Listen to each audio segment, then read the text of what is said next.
Makokir un bon côté donc BCDC bigopé sa ville province de Kinshasa bon côté et la conséquence ni na kati ya ville na biso donc trouver c'était la question carte visa ou à dignitaire bandaki à tout moment ko za bénéficier nango et trouver c'était na likambo oyo il y a réquisitoire procureur général cour de cassation ko za ko senga des anciens membre bureau Sénat Alexis Tambouena de connaître mon sous ba koka ko justifier mon solo moko donc ils allaient bongo des milliards de dollars aux humanité dans une base d'enquête alors tout bêta c'était nango on a invité la personne monsieur Richard Mbotenao Mbote ndeko dudu nous avons membre MLC.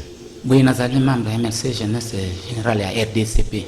Voilà. Tout rapidement, Balobi, Gentini Ngobila, ministre de la Finance, Naïpe, BCDC Balobi, a co déficit sur la ville, province de Kinshasa, Mongoté, conséquences aux années. Bon, de Konangaï, au moins, conséquences causales, au moins, conséquences zali, causales parce que l'union sacrée na ozonga sima, il faut bailler ya solo, et zali.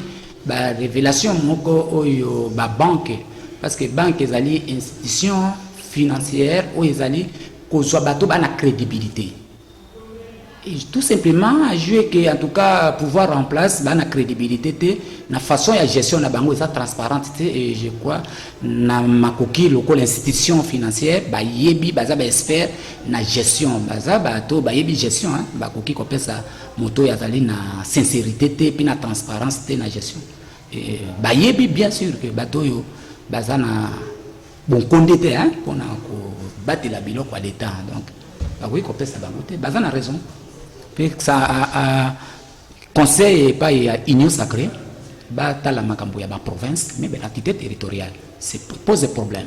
Ça pose problème comment ça? Bon non il faut pas descendre sur le terrain il faut pas descendre c'est-à-dire que longola bato ba na système te c'est gestion publique et congolais et pesi bango ningisa niveau y entité et de service tous allez décentraliser au yebite que gouverneur Nungo Bila a représenté une grande partie à l'État na Congo ya province ville de Kinshasa et ce qui va passer ville de gouverneur na ministre de la finance confiance c'est-à-dire bozali ba toyo ba bazali ko bebisa mbongo bazali ko yiba musolo ya l'État na ko tiaka ngona ba intérêt privé bozali ba homme public était donc bazana makoki ya ko interpeller bango pourquoi confiance elongwe na institution financière parce que c'est là où mutazwa kambongo c'est banque et yo l'État muto représenter l'État banque à lobby aux alliés sincérité aux alliés na makoki ya ko pesa mbongo te exactement ba IGF ba koma pourquoi ba biloko ndenge wana ekoki kokoma na mboka et ni koloba ke tozana crédibilité te réquisitoire procureur général à la cour de cassation ou à cinq des anciens membres du bureau à Sénat Alexis Tambouena moninga naye ou bali na bureau kuna Roubuye ba koka ko en fait le cambo a levé immunité na bango pour un dossier ya mbongo aux monate selon ma quête il y a IGF en janvier 2019 rapport à IGF commission spéciale Sénat ba levé immunité na bango selon rapport à IGF en janvier 2019 n'a été un mot par rapport à cela. Oui, ndeko dudu omoni na mboka oyo soki totali na gestion oyo uti koleka po ezali ko continuer en fait mutu nyonso azali sujet d'interpellation parce que l'homme akoki ko s'enrichir plus que l'état te mutu akoki ko koma na mbongo koleka l'état te ba détournement ba millions mais ya pas si ete mbongo yango pe bazwaka toyoka kate gezongi ata bakokanga bango mais tokoyoka te mbongo wana ezongi basa mécanisme ya ko gérer ba voir na bango soit côté kango publiquement toyeba ke mbongo ya l'état tandambo ezongi budget na biso toza na budget muke mais détournement ya ba millions en tout cas ndeko dudu ngai ezosala nga même soni parce que sur le plan international RDC toza lisusu penza te na bomoto kati na yango mona MLC azali koluka façon nyonso makoki nyonso te tozwa bokonzi pona kolite na biloko wana institution eko zoa ba détournement millions de millions mbongo wango ebimaka elekaka na budget ou bien esalaka ndenge nini vraiment ezali pasi pe na mawa na mboka oyo tozana nango awa ezolakisa bato tozali bato ya bwanya mais tozali kozwa penda makoki te ya kotosa oyo ezali lokola mibeko na mboka.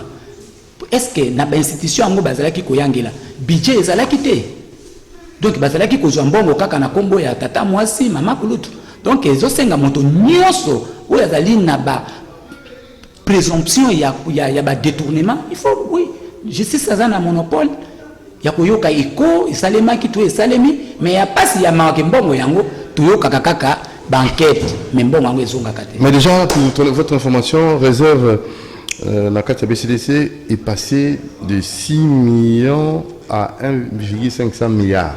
Donc ils ont déjà fort aux Ouluka bato na komona IGF mingi ba komi ko banga ko sala ba détournement. Donc bon pe et komi ko matana kati ya réserve na biso.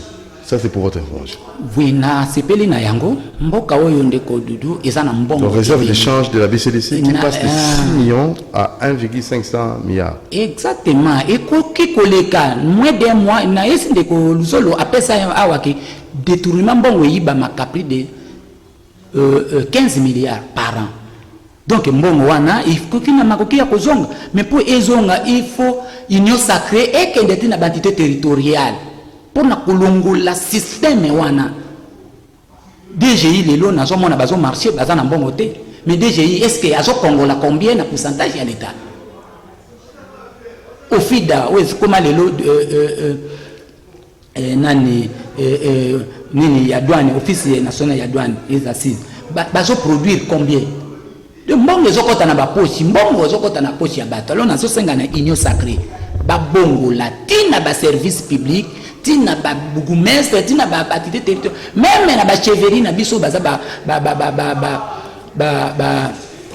bato bazali na kati ya oyo babenga ba cheveri ou ba secteur pas ba chef de secteur pour gestion ezapeti kuna gestion ya république ezali kaka na Kinshasa te ezali kaka na l'état gouvernement central te mais gestion ya mboka na biso ezali ndi na niveau ya ba ETD donc union sacrée et descendre tikuna na ba service union sur l'état pour toujours résultat malam oyo kopesa biso budget même budget ya ba 8 milliards par an et ezamuke tukuko kanga même 8 milliards par an ezamuke 10 milliards ezameme soni bamboka lokola bangola braza bazozwa budget belé pourquoi pas biso donc ce qui to kangi kaka ba isika wana ezosala ba fuite financière wana to kokoma mboka o ezana bomengo oyo kutu na sepeli na yango ata change wana e mati exactement ce qui bato babangi kaka e ba récolter mbongo malamu banani ba ko récolter il faut kulungola bato ya kala wana po bazaka kana mutema ya mabeti bakolinga te résultat epesa malamu na mboka oyo ekozala malamu pona décollage ya cher beau pays na biso. Voilà, Emmanuel Macron mbata azui ya citoyen français réaction des amis. Bon, je pense ezali pe mboka moko ya démocratie mais démocratie ili koloba te libertinage hein?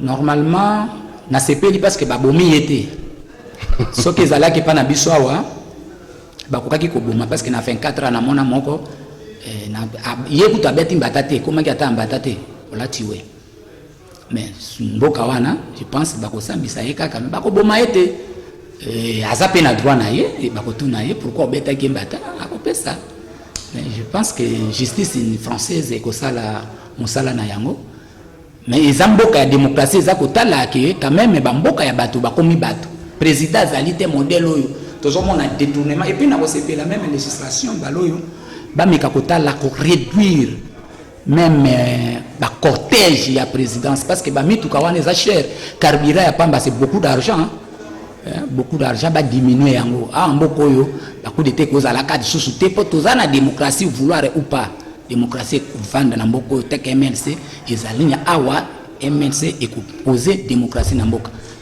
bien sûr jeune wana sali papa mutu wana sali mabe pona ko beta président parce qu'ils ont représenté nation française akoki ko beta mbata te ezali ils ont un niveau de délinquance, mais ils ont un droit plus légitime pour interroger la justice. C'est la justice française et ça la musala na yango. Alors, liste l'ancien dignitaire, au cas où on bénéficie de la carte visa, ou on directement comptabiliser qui lié à trésor public. Réaction pour IGF après ça les rapports à qui les doit. Qui sur la carte visa. Carte visa na tali yango notion c'est la gestion publique na moni yango te. Et ça bazwa kaka mbongo donc automatiquement quand na ba compte na bango. Donc l'État est commis biloko ya privé pour les intérêts privés. Le lo RDC est-ce que pays nini ekopesa biso na moi ekutu FMI Bank appelle ça qui je connais en 2020 à lobby RDC budget na bango gestion na bango ezali fiable non bazali na terme moko eza sincérité. Donc comment ni ba cause ya biloko ko sala les lotos na même na crédibilité sur le plan international. Comment mbongo ya l'été comme privé donc et comment mbongo ya ba famille. Pona kolakisa onde ko dudu awa to koma mbongo ya famille to kriaka awa commerce ya famille nyonso ya famille pour koma na e compétent bazoti ya gouverneur kaka pour famille mbongo awo zo mona o ekota péage ya ba Kongo kuna ezalaki bane mobimba ya famille marché ya liberté awa famille okoka moite okamwa pona nini koma biloko ya club yango toujours l'été chef de l'État et longo na ba leader oyo ba koti na union sacrée bokende il faut bongo la makambo avant to kuma élection to ko zwa résultat te soki bato wana mususu eko bima kaka malembe parce que ba s'est positionné pendant 18 ans pendant 18 ans ba kota na système wana et c'est mboka lokola Congo to ko za la ba bijeni ressources moko o nzamba pesi biso ebele to ze ebele soki tozo pesa ta 0.5 combien? Merci beaucoup. TVA Pamba, 16%. Combien? Le pays n'est pas géré. Mais vous êtes aussi dans le gouvernement, union sacrée. MLC, vous êtes dans le Kati. Ce qui est bilan, vous êtes dans le Kati. Musique tout dans le Kati. Ah. Il est dans le Kati. Bon, bien, on a lobby à Wake. Il faut union sacrée et quand on a la province, on a service public. Il faut que bande konabiso o etofandi na bango pour intérêt en boka IDPS ba sosola ba yeba ko kabola na moto bilan tozana ba mission où l'état zana ba pouvoir regagnant na ye examiner poto kabola na vision to simbi finance poto kabola na yo sécurité armée tozo aider pour la nation. En tout cas, il est clair. Et puis, nous avons dit IDPS, responsabilité et cause à la IDPS. Comment ça? Oui, tous allés wana pour toi accompagner nation et kendete. Pour tout ça, na mouke ya boyebi tout ça nango, il faut toi aider. Tous aider là. Finance, ça na mboko MLCT. Sécurité, 100%, ça na mboko MLCT. Tozui nini diplomatie, non? Économie, non. Bah, c'est environnement. Nous allons te montrer, savoir un son environnement. Comment gérer le secteur environnemental. Bah, c'est santé. Dans la difficulté, bah, c'est gouvernement. Oyo, bah, zone MLC. Tout qui ko battre parce que tout qui pour l'objectif il a biso kakate. Et tout qui ko déclarer te bah kanisa qui to déclarer te. Environnement, ils ont des défis majeurs sur le plan international et national. Santé, les lois, Covid, des difficultés nobles. Alors, tu as un bilan nani. Intérieur. Intérieur, vice, loi congolaise, et ça, vraiment clair, on a visité matière à vice. Compétence à vice dans la matière congolaise, dans la loi congolaise. Compétence dans les awad. Donc, bon, titulaire. Mais na yebisiyo. La loi congolaise. Non, na yebisiyo. Tozali bato total la loi parce que compétence et des attributions, on se présume pas. Batala kango na kati ya loi. Loi congolaise et puis attribution pas ya vice. Matière ni. Donc à cause de la attribution ils a été. Non, il faut que les gens sachent. Pourquoi personne n'a cadeau te mais tozui yango pour l'intérêt ya nation.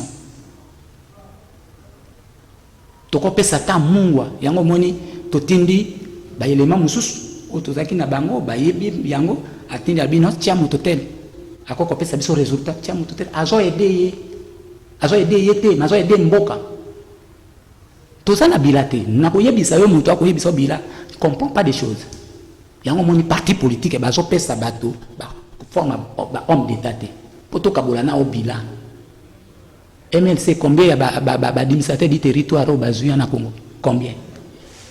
Gestion les alliés même à 40%, 50% na kati ya mboka. Gestion pour gérer Congo ezaka kawate. Service public MLC a besoin. Ou bien basi ba pesi ni. Ozo bato kabola perte na yo mais avantage yo garder yango, c'est ça? Non, mais tozui environnement, tozui santé. Service public to gérer yango ti lelo même hôpital général na biso ya l'état ba administrateur ka batakabila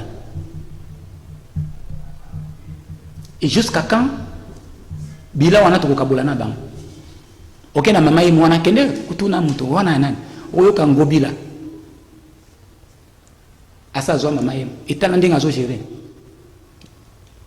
ngobila sa mama yemo nani mais compétence ya mama yemo comme hôpital général de Kinshasa. Ça journaliste non makamuzu ngana ko libisa au TV et comment il y a recette de Kinshasa donc on parle en termes de recettes et comment il y a Kinshasa compétence à Kinshasa OK na philosophie nango et salimaka yango na hôpital général oui mais comme les lots de Kinshasa soko ke appellation wana okende wana kumona pona kolakisa OK na kukolongwa wa soki nazana musala te na kei natali administration publique oledi ndenge bapesa kabiso na MLC na oyo biso tozali komona ezali autrement alors tokokabola bilate mais toko aider nation que chèque ezalate mais normalement chaque parti politique ils ont qui moi ba parti que mon kaboli ne sali gouvernement warrior gouvernement yango na biso pouvoir l'état za na pouvoir mini l'état amoni l'état za na pouvoir mine wana ezali ba pouvoir regagner soki osendaki yango na mususu MLC bakokai kopesa biso soki ba équilibre ki yango tango tozaki ko crier oui ba fanda union sacrée oui mais batala méritocratie est-ce que ba respecta yango MLC bakopesa économie parce que tout le monde a économie MLC na 2001 jusqu'à 2006 to ya dollar 42 000 tout le monde a ata budget zalaki muke mais to organiser to réaliser ba élection na ba difficulté te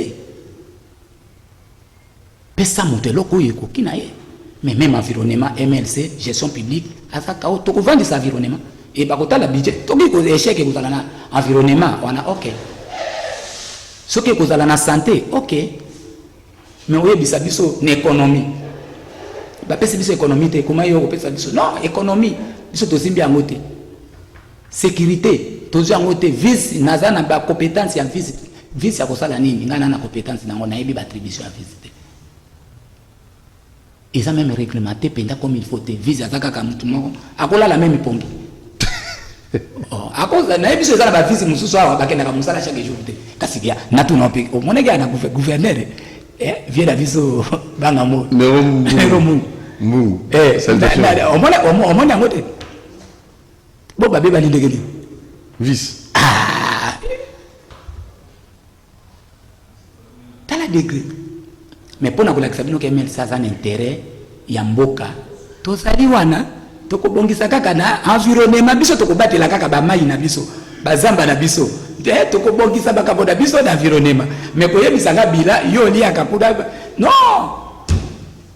non arrivé à la relique ya Lumumba mkuu wa Lumumba Zozonga na mboka et na évité et ça la litomba Nzota Lumumba to ikundama awa ba reste wana nyonso ikundama awa.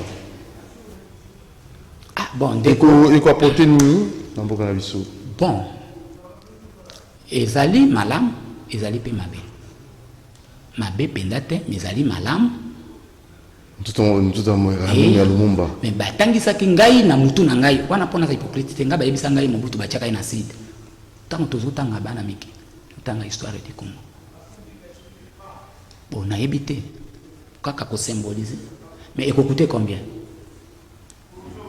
il faut normalement il faut quand même ils a dit fête et fête hein ils a dit fête bon, il faut en fait ngai pe na idéologie 60 ans après l'indépendance 61 ans oyo ou bien ndako oyo nde tozana ba famille ndako tozana mbongo te il faut ko éviter fête. Bon, quand je dis fête, c'est que 61 ans, il y a indépendance na biso. Lumumba, Azalaka, Awate, Redik Naemiko, quelques parties accords na Izalaki ailleurs. C'est que Izali, dans le rapatriement nango, et que Salima, les Ozonga ou Namboka. Poto Kundayango, na honneur. Oui, ngana ko sepela.